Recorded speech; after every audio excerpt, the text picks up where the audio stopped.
Hello everyone, I'm Father Wesley Evans at St. Stephen's Episcopal Church in Sherman, Texas, and this is another little casual Weird Christianity October. But before I get into the topic, just a plug for this Friday. This Friday at 7 p.m. I will be offering an Ask Me Anything on weird stuff, Christianity and the supernatural, strange things in the Bible, whatever maybe about weird stuff you've ever wanted to ask a Christian priest, or at least my personal opinion on things.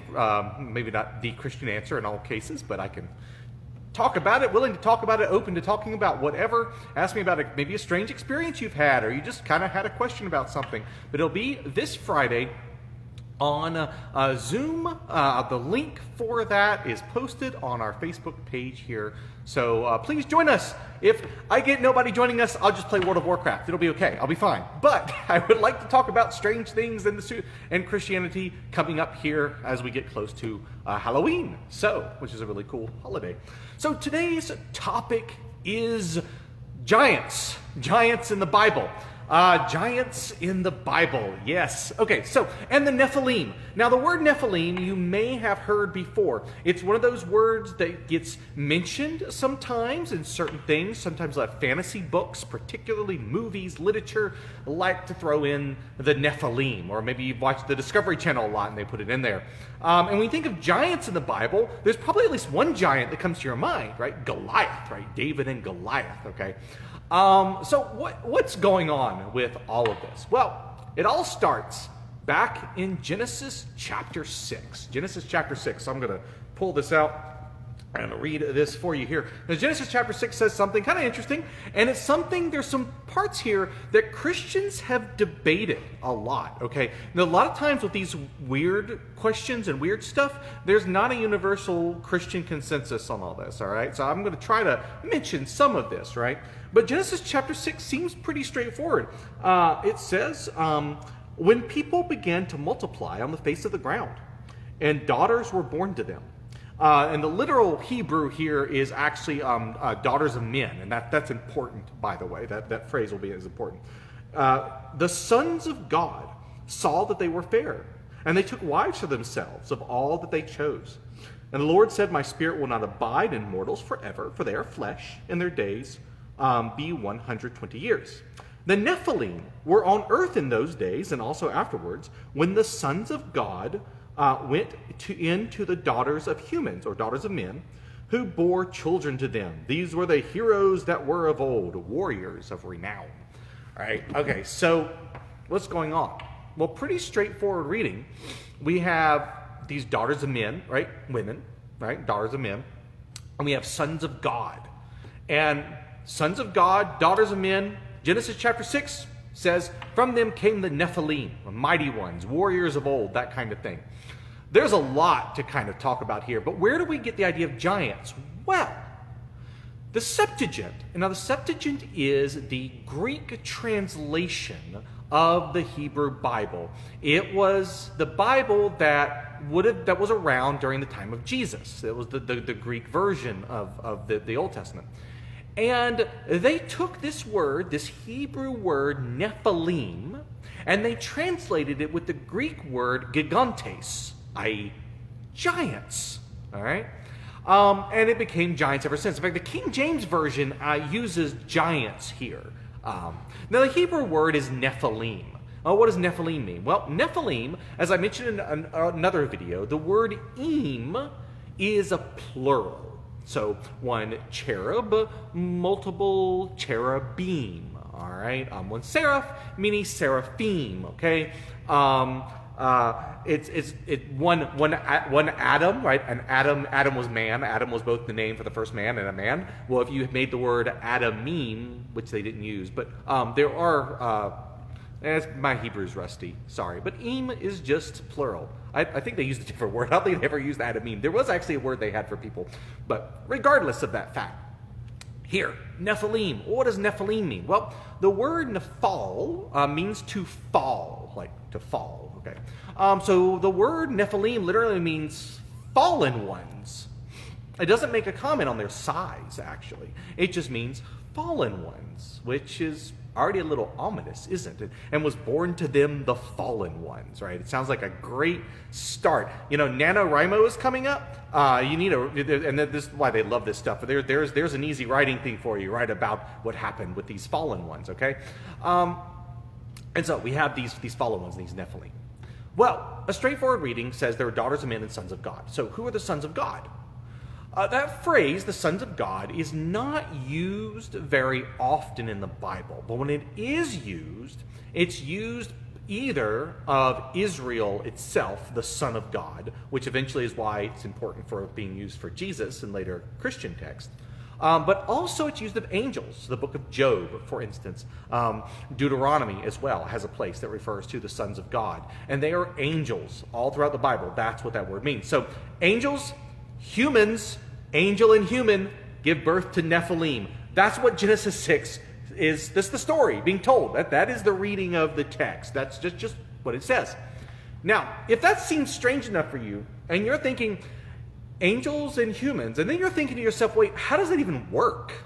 Well, you're not the only one, which is why Christian theologians throughout history have attempted to propose alternative explanations.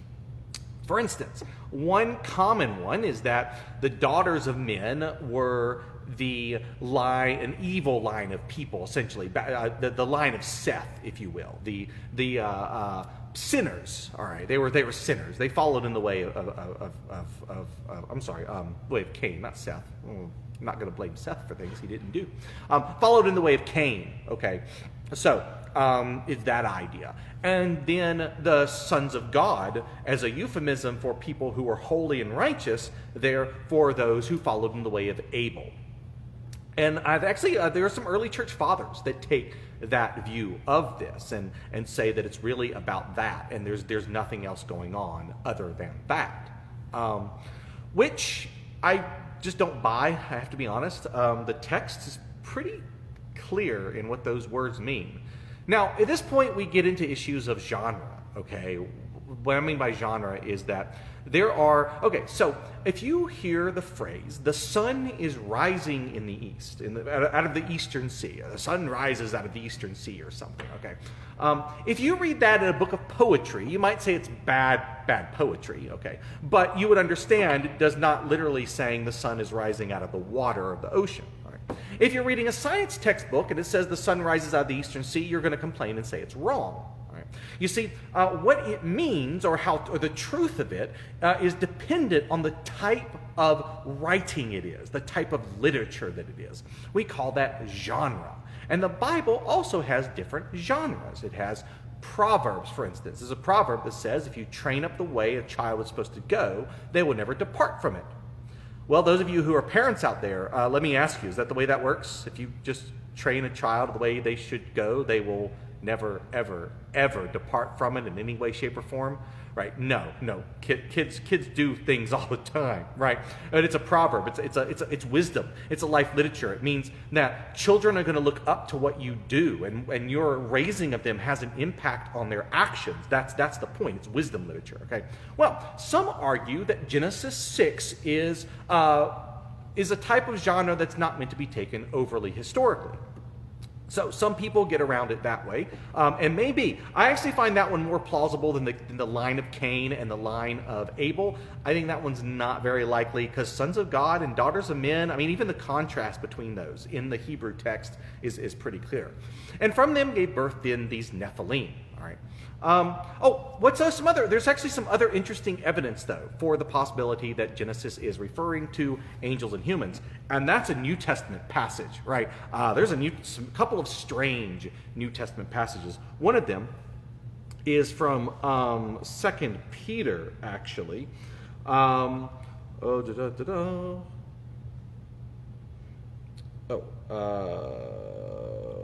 should have marked this a little bit better here. Those among them, yada, yada, yada. Here we go. Chapter 2, verse 4. For if God did not spare the angels when they sinned, but cast them into hell. Actually, the better translation for that is Tartarus. That's a whole other video, but there are 4 words for the underworld in the Bible. Sheol, Hades, Tartarus, and Gehenna. But that should be Tartarus, actually. The NRSV is wrong there. That's strange. It should be Tartarus, not hell. That's weird there. Anyway. And committed them to chains of deeper darkness to be kept until the judgment. Okay, and then it goes on to talk about the flood, which the flood happens in Genesis, starting Genesis 7, all right? Genesis 6 is kind of the preparation for it. So Peter in 2 Peter seems to imply that he thinks Genesis is talking about angels who sinned during that time, and sons of God then would be angels. Also the book of Jude. The book of Jude, by the way, the book of Jude quotes the book of Enoch, word for word. Yeah, it does. That's weird because the book of Enoch is not in our Bible. But Jude specifically, in fact, says here, Jude talks about, it says, the seventh, Enoch, the seventh from Adam, prophesied, and then quotes directly from the book of Enoch, chapter 6. So, what's going on? Well, obviously this Genesis story about the Nephilim was a very interesting thing for lots of early writers, and stories were told about it, right? It's kind of strange. The sons of God, the angels and humans, and they produced these Nephilim, and there are some writings like the book of Enoch that expand on this idea. There's all sorts of angels mentioned in the book of Enoch, what they taught humanity. Most of it wasn't good, by the way. Some of it's weird. Actually, if you read the book of Enoch, it's interesting to see what the writer thinks is bad, because some of it's like jewelry making. Yes, one of the evils that these angels taught humanity was how to make jewelry. It's just sort of a oops. So there you go. But the book of Enoch expanded on it. The book of Jubilees did as well. There's several writings. There's one we found with the Dead Sea Scrolls, the book of Giants, that has these Nephilim as huge, like titans, like Greek titans, which is why, by the way, interestingly, that 2 Peter passage is interesting, because the Greek word used there is Tartarus. And Tartarus in Greek mythology and Greek belief was where the Titans had been bound after the war with the Olympian gods. And 2 Peter uses that exact same word to describe these fallen angels at the time of Noah's flood. It's not just subtle. He's pretty much blatantly calling out. And in things like the book of Enoch, these angels sinned and were bound in kind of a hellish landscape for their sin of mating with human women, like Genesis 6 seems to imply. So that whole thing is weird. So what happened to these Nephilim? What's going on here? Well, as I said, as you probably remember, there are other giants in the Bible, like Goliath. Right? Goliath the giant. There are some others mentioned as well. Og, king of Bashan, was said to be a huge guy. All right, well, what is going on? Because in Genesis 6, it seems like God uses the flood to try to take care of this problem. Okay, so what's going on? Well, I'm about to give you my personal theory. Okay, this is my personal theory. I wrote a paper on the Nephilim and giants and all this stuff in seminary, and this is a kind of a conclusion that I came to. Because you see, it's interesting to me that the word Nephilim stops appearing after a certain part. So we have it in Genesis 6, sons of God, daughters of men, Nephilim, whatever. Goliath is really big, but Goliath's never called a Nephilim, actually. None of these other big people are called Nephilim. They just seem to be large people. Here's what I think is happening. Because when Israel goes into the Promised Land, when they're about to conquer the Promised Land, some of you may be familiar with this story. They send spies into the land of Canaan, right? And they come back. If you've been to Sunday school, you know this story a lot, right? Joshua was like, we can take them, we have faith. And he was one of the only few who had enough faith in God, etc. Well, there's an interesting detail in that part of Numbers that I think is interesting here. And so Numbers chapter 13 is where this happens. And the people that come back that are like, no, we can't do this. They're gonna cream us if we try to do this, right? We're gonna get stomped. Says there, chapter 13, verse 33. There we saw the Nephilim, same word from Genesis 6. The Anakites came from the Nephilim, and to ourselves we seemed like grasshoppers, and so we seemed to them. In other words, the Nephilim are there. They're these big people, and the word Nephilim was referring to these, in Genesis 6, human angel something or other, maybe, if it's meant to be taken like that. And so they were scared, right? Well, then these be really powerful people. We can't do anything. But after they conquer those cities, after they enter the promised land, the word Nephilim is never used again. So, here's my personal theory. My personal theory is this. If Genesis 6 is in any way remotely accurate, look, weird stuff may exist, okay? Probably weirder than we can ever imagine, right? If that's what the Bible is trying to say, something strange happened, all right? If it's mythopoetic literature, it's fine. But if it's mythopoetic literature, my theory still works, all right? So this is my personal theory. That regardless, the Nephilim are, in Genesis 6, an idea of basically demigods, right? Angel, human, powerful people, mighty warriors. If you were a king, a warlord, right, wouldn't it be in your favor to claim to be a descendant of the gods? Isn't that what Alexander the Great did when from Macedon, right? He conquered all the way down North Africa, and then he found this this oracle out there in North Africa who claimed that, he was truly a son of Zeus. And suddenly Alexander declared himself to be the son of Zeus, right? It gives you some gravitas. It gives you some sense of power, right? People be scared of you. Like, what's this guy going to be able to do? You know, if he's half God, Hercules, right? What are you going to do against Hercules? Not much, right? So what if these warlords, what if these people in Canaan, what if these leaders had claimed to be descendant of the gods? Pharaoh in Egypt claimed to be a descendant of, basically to be a reincarnation of Ra, a little bit more complicated, but, connected to the gods, right? What if they claimed that? They claimed to be Nephilim. They're like, yes, I'm a Nephilim. I have the power of the gods, and that's why I deserve to be king. And there might have even big people. They might have just been normal humans, right, that were extra huge. Maybe they had gigantism or something. There's some genetic things now that create really extra large people. You have like large people that are sometimes born, right? What if they were just big people? And they claimed that their size came from angels or came from the gods, and they claimed that they were really powerful. And then when Israel stomps the floor with them, Israel stops calling them Nephilim. Doesn't use that word anymore. Maybe because Israel realized that, wait a minute, they're just people. There's nothing special about them. They're just really big people. We can beat them. So then later Goliath shows up, right? People are scared again, and David says, God can destroy this guy, right? Israel, the God of Israel, is stronger than these people. Why are you letting this Philistine? Israel stops calling them Nephilim. So I think regardless of what happened in Genesis 6, regardless of what's going on, and I do think textually it's hard to get away from the idea that what Genesis 6 is saying is angels and humans produce the Nephilim. If you aren't taking that as literal history, you take it as mythopoetic literature, that's fine, you can do that, that might be a whole different discussion.